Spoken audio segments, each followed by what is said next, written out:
আসসালামু আলাইকুম রহমতুল্লাহ ইন্নাল হামদুলিল্লাহ সাল্লাতু ওয়াসসালামু আলা রাসূলিল্লাহ ওয়া বা'দ আউযু বিল্লাহি মিনাশ শাইতানির রাজিম বিসমিল্লাহির রহমানির রহিম ইন্নাস সালাতা তানহা আনিল ফাহশাই ওয়াল মুনকার।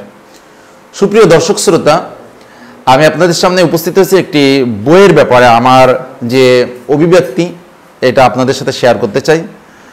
আমি এই ধরনের বই আসলে অনেক দিন ধরে খুঁজতেছি। আমরা সমাজে বা বাজারে বিভিন্ন দোকানে গেলে আমরা দেখতে পাই যে নামাজ শিক্ষার উপর আপনি ভুরি ভুরি বই পাবেন, মানে একাধিক, মানে কি 10টা 20টা বেশি বই পেয়ে যাবেন। আপনি যদি দোকানে যে যদি জিজ্ঞাসা করেন ভাই নামাজের শিক্ষা, মানে নামাজ থেকে আমরা কি শিক্ষা নিব, এরকম কোনো বই আছে, তখন বলবে যে না হুজুর আপনার ভুল হচ্ছে, নামাজ শিক্ষা বই হবে, নামাজের শিক্ষা না।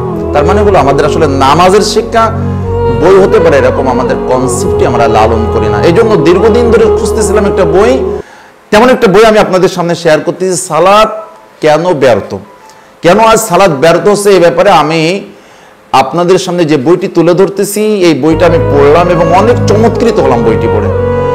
আমরা দেখতেছি যে আমরা আগের তুলনায় দিন দিন মুসাল্লি বৃদ্ধি পাচ্ছে, মসজিদ বৃদ্ধি পাচ্ছে, সৌন্দর্য বৃদ্ধি পাচ্ছে, সবকিছু হচ্ছে, কিন্তু সেই হারে কি আমাদের সমাজ থেকে দুর্নীতি, অন্যায়, মানে যেহেতু আল্লাহ তাআলা কোরআনের আয়াতে বললেন যে নিশ্চয়ই সালাত মানুষকে অশালীন এবং অন্যায় কাজ থেকে বিরত রাখে।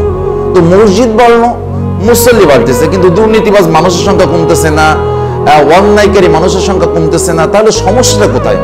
তাহলে বোঝা যায় যে নামাজ আল্লাহ তাআলা যে জন্য আমাদের যে উদ্দেশ্যে ফরজ করেছেন, আমরা সেই নামাজকে সেই উদ্দেশ্যে ব্যবহার করতেছি না, নামাজ সেই উদ্দেশ্যে আমরা আদায় করতেছি না।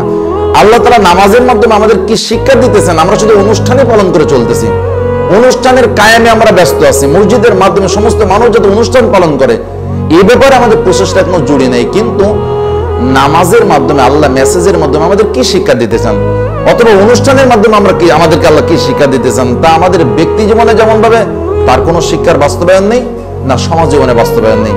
এই জন্য নামাজি এবং মসজিদের সংখ্যা দিন দিন বাড়লেও সমাজের অন্যায় সে সমহারেই বা জ্যামিতিক হারে বেড়ে যাচ্ছে।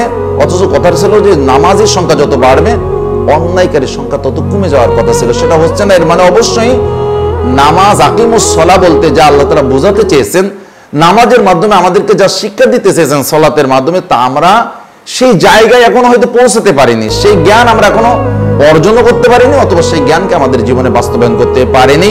তো এই জন্য এই যে সালাত কেন আজ ব্যর্থ হচ্ছে, এই বইটা আমি পড়েছি, অনেকবার পড়লাম, ভালো করে বোঝার চেষ্টা করলাম। যারা আগ্রহী পাঠক আছেন, আমার যারা দর্শক আছে এই চ্যানেলের, যারা শুনতেছেন, অবশ্যই আমি আপনাদেরকে অনুরোধ করবো এই বইটা যদি আমরা সংগ্রহ করতে পারি এবং তা ভালোভাবে বুঝে নিতে পারি, তাহলে আমরা বুঝতে পারবো যে আকিমুস সালাহ কেন আজ ব্যর্থ হচ্ছে আমাদের সমাজে, সালাত কেন মানুষকে অন্যায় কাজ থেকে বিরত করতে পারতেছে না, কেন আমরা বিষয়টা বুঝতে পারবো। যারা আগ্রহী এবং গবেষক পাঠক আছেন, দর্শক আছেন, তাদেরকে অনুরোধ করবো অবশ্যই এই বইটি সংগ্রহ করবেন। সালাত কেন আজ ব্যর্থ হচ্ছে, কোরআন রিসার্চ ফাউন্ডেশন কর্তৃক প্রকাশিত বইটি লিখেছেন professor doctor Mohammad Motiar Rahman sir, যার সংকলনে কোরআন এবং হাদিস দিয়ে পরিপূর্ণ বইটি সাজানো আছে, যেখানে কমন সেন্স আকলকে ব্যবহার করে কিভাবে আমরা যুক্তির মাধ্যমে বুঝে নিতে পারি যে কেন আজকে সালাত ব্যর্থ হচ্ছে।